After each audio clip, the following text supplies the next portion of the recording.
Hey guys, welcome back to my channel. I am actually really excited for today's video. I know that it's probably not that exciting for you guys. Maybe it is, maybe it's not. I don't know. I really love doing Q&As with you guys, especially on lives. Lives are always really fun to do with you guys. You guys keep me entertained. I know that I'm supposed to be entertaining you guys, but most of the time it's the other way around. But today we are doing a Q&A, and you guys have probably seen this on my TikTok. I posted a bunch about it. I did a lot of lives about it. So basically what we're doing today is you guys have asked me questions through TikTok, and today I'm going to be answering them. So before we get started with today's video, I wanted to let you guys know that I have some extra fun stuff planned for some videos in the near future. But you guys have been giving me a lot of really good recommendations and requests through TikTok on what you guys want me to do videos on, and I actually really like some of your guys' ideas, and I love being able to make what you guys really want to see. So one of the reasons why I'm doing this on YouTube today is because on TikTok you can't really go into full description or detail about some of the questions and the answers, and some questions just like really need great detail like as an answer.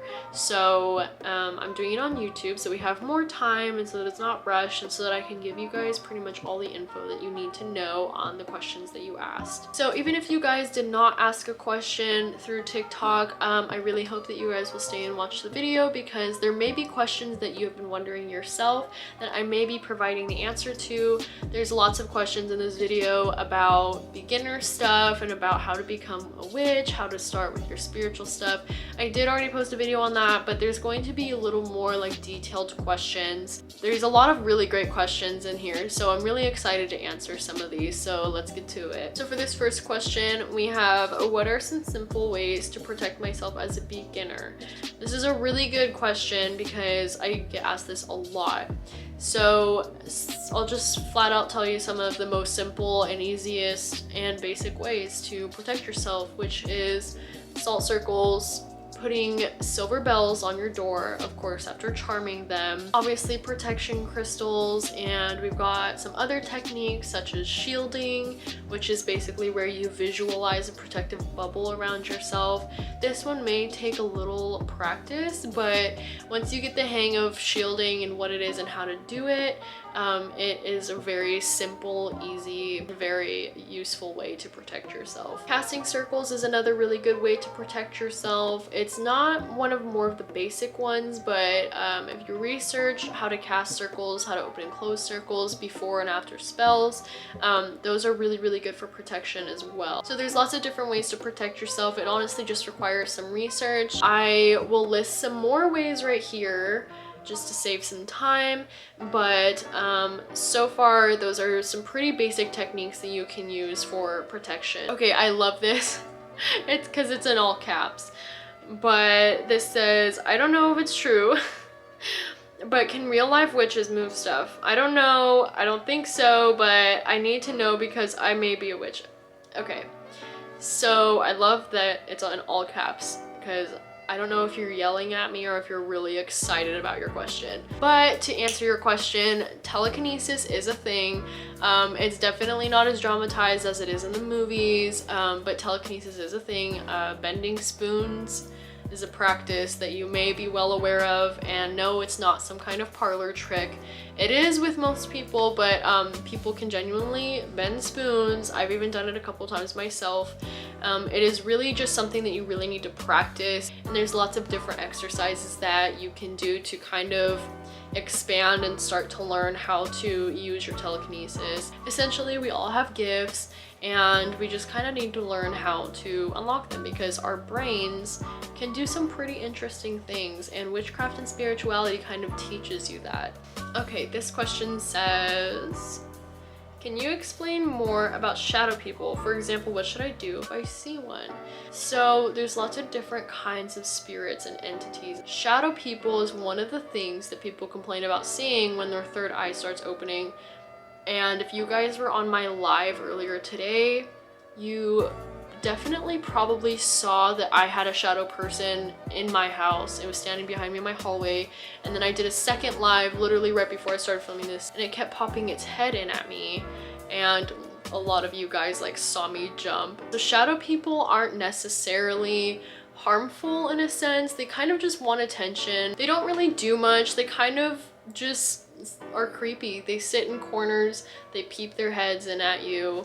They may run around, and if you try to approach them or anything like that, they kind of just run away from you, at least in my experience. I've never witnessed any shadow people that had any like ill intent. Most of the time those are entities, and entities and shadow people are a little bit different. There's spirits, which are like ghosts pretty much of people who had a human body and now they're deceased and their soul is kind of like stuck. And then there's entities, and there's lots of different other kinds of things, but shadow people are kind of in their own category. And even if they don't show you any kind of like ill intent towards you or any harmful actions, and you just want them out because they're creepy, like I definitely feel you there. Basically just banish them, sage them out with like some cedar or any kind of like really like protection herb bundle or anything that's good for banishing. One of the ways that I was taught how to get things out of your house, and this one's more heavy duty, I don't think you'll need to go this far for shadow people, but you can get 4 branches of rosemary, bless them in moon water, and hang them up in the 4 corners of your house. And then when the thing is out of your house, you bury them in a crossroads, and that's kind of one of the techniques that I was taught by a mentor. I don't think you'll need to do anything crazy like that. Most of the time they leave if you just get like a cedar bundle and you sage them out and you tell them to get out, and you're like, oh, you're not welcome here, I don't want you in my house, get out. Most of the time they leave. They're not that hard to deal with. This is also a really good question because I get asked about religion a lot. So this question says, I was raised Catholic, but I'm really getting into crystals and I feel like I've had spiritual awakenings. Can you believe in both, or would they conflict? This is a little bit sticky because yes, you can believe in both. Spirituality is completely separate from religion, and same thing with witchcraft. Witchcraft is a practice, it's not a religion. So essentially you could be a Christian witch, you could be a pagan witch, you could be a Wiccan, you could be all sorts of things. It really is just up to you. If you are a part of a religion that tells you that these things are evil, or that they're not okay, or that they go against your religion, it's really gonna be up to you what you decide that you're most comfortable with, and kind of you really have to decide what you believe. Because for me, what I get asked about most is Christianity and witchcraft. Most Christians will say witchcraft is evil, but then when you really start to learn about what witchcraft is, it really doesn't go against anything. Honestly, collecting rocks and playing with plants and putting some herbs in a jar and making teas, it really doesn't go against anything. It really is just up to you. There's no any kind of law or rule that says you're not allowed to practice both. It really is just a preference for you. Okay, this next question says, what should we do with the contents of spell jars once we're finished? Throwing them away seems wrong, but I'm not sure how else to dispose of them. That's actually a really good one. When you make spell jars, you can honestly keep them for a pretty long time. If you feel like they're not really working anymore, treat them like a crystal. Recharge them, re-cleanse them, and honestly, it'll go back to doing what it was doing before. Plus, they're really cute and pretty, and I like keeping my spell jars. If you don't want to do that and you do want to dispose of them, one of the best ways to do this is to put the spell jar in a plastic bag and crush it with your foot, so all the contents will be in the bag and basically all those energies will be released. So make sure you tell the universe thank you and show your gratitude for what all the contents in the jar provided you, and then go return all those things back to the earth, like bury it or throw it away. It doesn't really matter what you do with the contents, but just make sure that you thank the universe and the earth somehow for allowing you to use the energies of that spell jar and for it to serve you and do what it needed to do for you. I really love these kinds of questions because I really like the whole like spooky vibe of talking about like spirits and stuff like that. But this question says, have you ever had a dream of something demonic and it has come extremely close to your face? I don't know if it's just me. So to quickly answer your question, yes, I have. and it's terrifying. When you're sleeping, you're kind of in your most vulnerable state. You can accidentally astral project, you can lucid dream, things can come visit you in your dreams, you can visit other people's dreams. Some crazy things happen when you're dreaming. But yes, I have had some crazy things end up in my dreams, and usually when an entity or a succubus or something comes into my dream, I automatically know that I'm dreaming, and then for some reason I just like intuitively tell them like, get out of my dream. I don't know how, but if you are unable to do that, kind of look into how to protect yourself while you're sleeping. Some protection crystals in your pillowcase would be a good thing, but there's lots of things you can do for that if you don't want anything visiting you in your dreams, or if you want to keep yourself on this plane. This is another question about spirits, and this one says, can you be friends with spirits? You absolutely can. I actually have been friends with spirits before. Spirits are pretty much like humans. They all have their different personalities, and honestly, if they weren't bad people in life, they're not going to be bad as spirits unless there's honestly something to piss them off. Like if you inhabit a house that maybe they used to live in, or if you did something to make them feel like they were inferior in some way. Most of the time though, they are pretty much how they were in life, and if they were a nice person in life, I've met some very friendly spirits.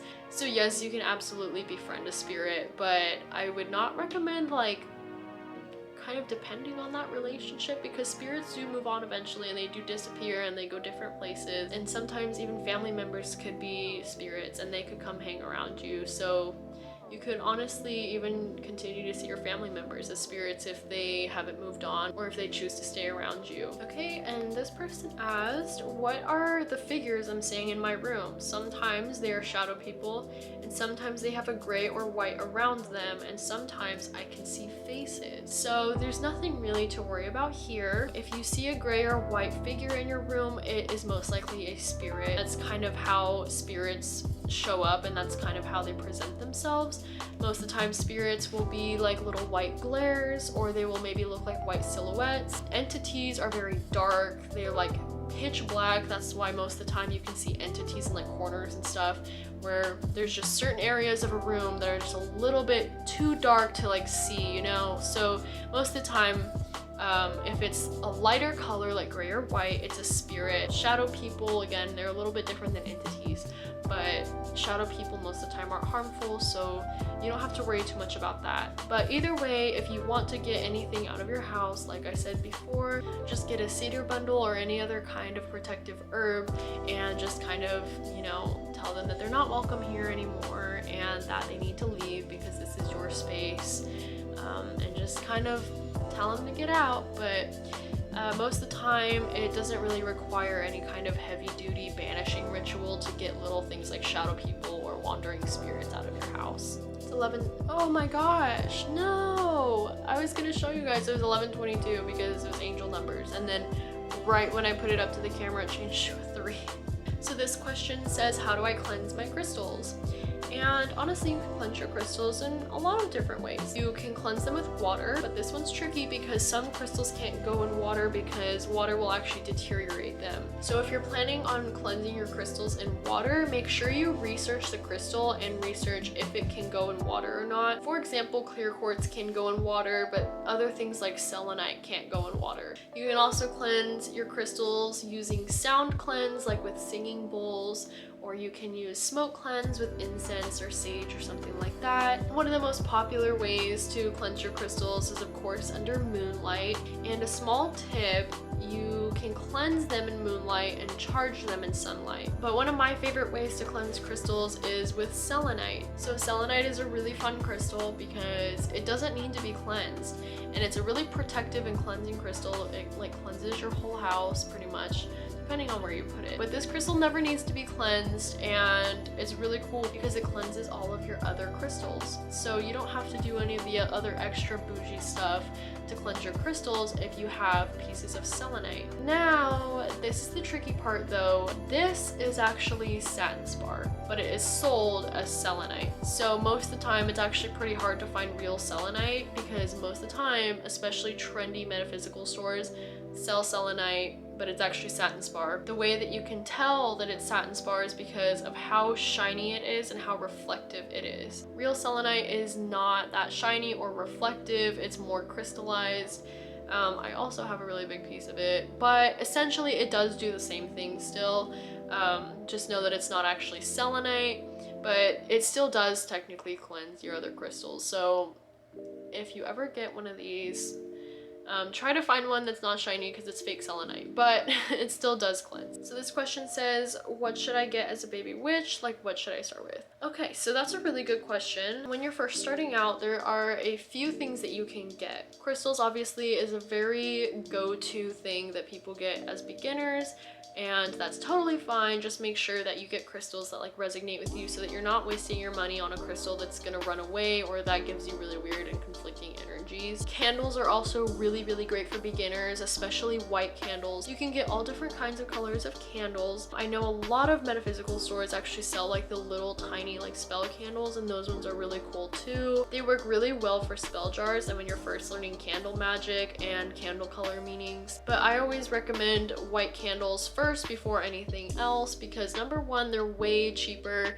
and two, you can actually use white candles in substitution for any other color candle you want. You just need to set your intent with it. Another thing you're going to want to get as a beginner is probably a meditation pillow. When you first start out, you're going to be meditating a lot, and honestly, you never really stop meditating. So getting a meditation pillow while you're at the beginning, it's honestly just going to help you a lot down the line. Another thing that I would probably recommend, probably not for like beginners, but like after you're kind of like already in it, if that makes sense, is pendulums. You don't have to go and buy a pendulum. You can do lots of different things for pendulums. I have a whole video on pendulums, and I also mention them a lot in my other videos, but just to cut things short, there's lots of different substitutions for pendulums like necklaces and needle and thread, but pendulums are really good for when you're starting to learn divination. I don't necessarily recommend that as like a beginner's tool, but it's kind of like a step 2 kind of thing. And one more thing that I recommend for beginners is collect jars and collect herbs, because you are going to be using those babies a lot. You're going to be using herbs for absolutely everything, and trust me, once you get into the practice, you're going to want to put everything in a jar. So start stacking up on those Dollar Tree glass jars and start collecting as many herbs as you can from the grocery store, because you're going to need those for spell candles, spell jars, manifestations. You're gonna need them for lots and lots of different things, especially teas. I like to make teas with my herbs. Tea magic is like one of my favorites. But anyway, herbs and jars, they're gonna be literally your best friend, and you're not gonna be able to stop collecting them. You're gonna get addicted, I can promise you that. So this question says, how do you lock a doorway? So I posted a video on my TikTok on how to lock mirrors, and when you lock a doorway or a closet or a window, it's going to be very similar to locking a mirror. So basically what you're gonna do is you're going to get some moon water. You can even get some Florida water if you want. Florida water is basically just like herb infused water. You can get it at the grocery store. You don't need this to make your little concoction, but I would recommend it just for like an extra strength thing. And for those of you who may not know what moon water is, it's just like distilled water that you've charged under the moonlight. So you're gonna take your moon water or your Florida water or both, and then you're going to mix it with black salt. And if you don't know what black salt is, it's basically just regular salt mixed with charcoal. It's really good for protection, and some people like to even mix like some incense ash in there as well. So it's really up to you on how you want to make it, but it's really simple, it's really easy. So after you've made your concoction, you're going to use a paintbrush or 2 of your fingers.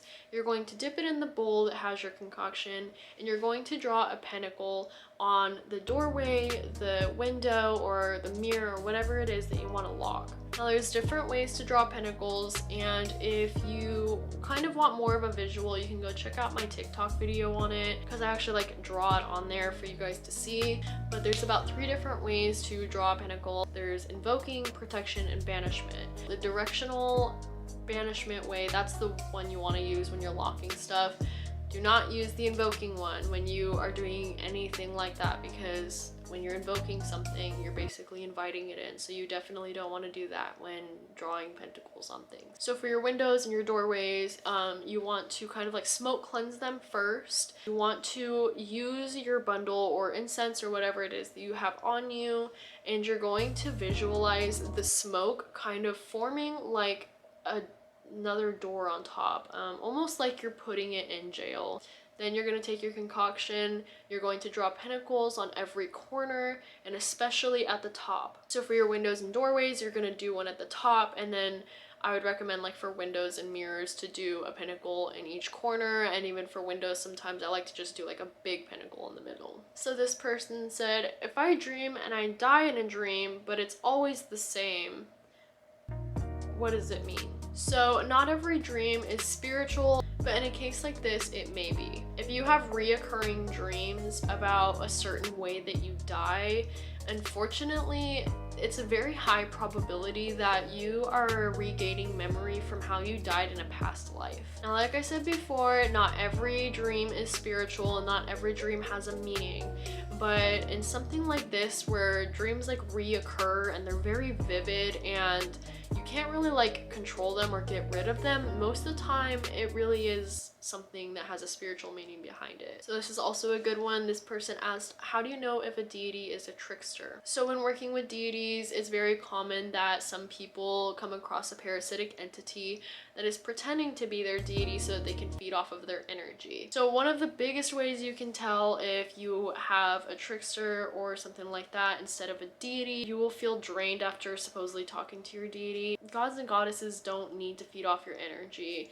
They're very highly vibrational and they don't need your energy. So if you feel entirely drained and exhausted after talking to them, that's a huge red flag. So my camera is actually about to die, so I'm going to end this video. But if you guys end up liking the whole Q&A videos and this entertained you and answered questions that you may have had, then drop a comment either on here or on TikTok. Somehow let me know that you enjoyed this video, and I will definitely make more, and I will give you guys more opportunities to ask me questions so that I can answer them on YouTube. But I think that's going to be it for today because my camera's about to die. I had so much fun filming this video and answering your guys' questions. I'm so happy that I was able to help you guys. I will see you guys soon, and thank you so much for watching this video. Bye!